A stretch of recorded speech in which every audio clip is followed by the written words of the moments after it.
Rekhachitram starts out as a routine investigative thriller.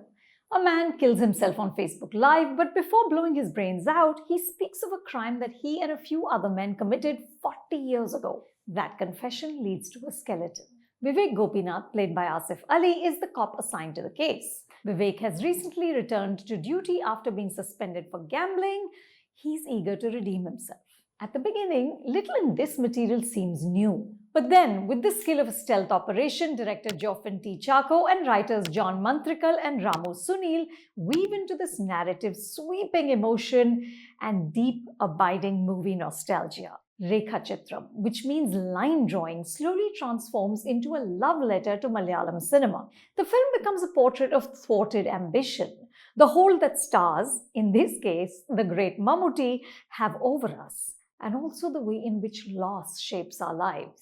As the mystery unfolds, Vivek becomes obsessed with finding out not just what happened, but who this woman was, this Rekha in the title, before she was reduced to skull and bones.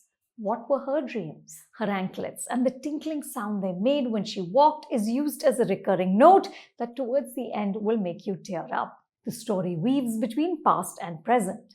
Pivotal action takes place on the set of a film starring Mammootty, who is recreated here using AI. But this isn't any film. It's Kathodu Kathoram, one of the most popular films of director Bharathan. So a fictional incident is situated during the shooting of an actual film. Joffin uses this to recreate the film industry of the mid-80s.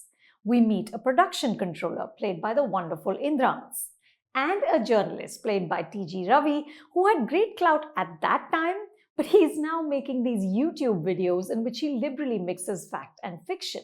We see the frenzy created by Mammootty, but also the way in which movies kindle grand passion and great dreams, many of which never materialize. Viewers who aren't familiar with Malayalam cinema of that time might not get these film references, including the clever cameos and some of the music. I didn't.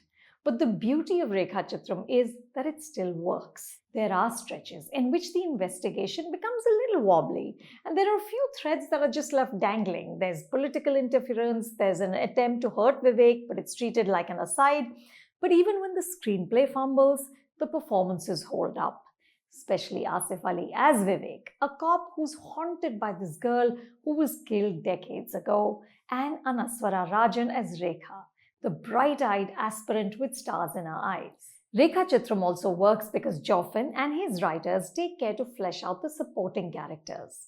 The villains of the piece are also given humanity and depth. And looming over the film is the presence of Mammootty, who towers like this celestial being even when he isn't in the frame.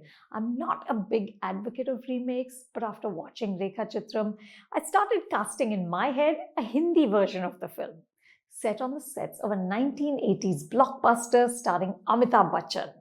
Maybe Namak Halal, or Coolie, or Naseeb. It's a seductive idea. You can watch Rekhachitram on Sony Live. If you like this review, do subscribe to The Hollywood Reporter India.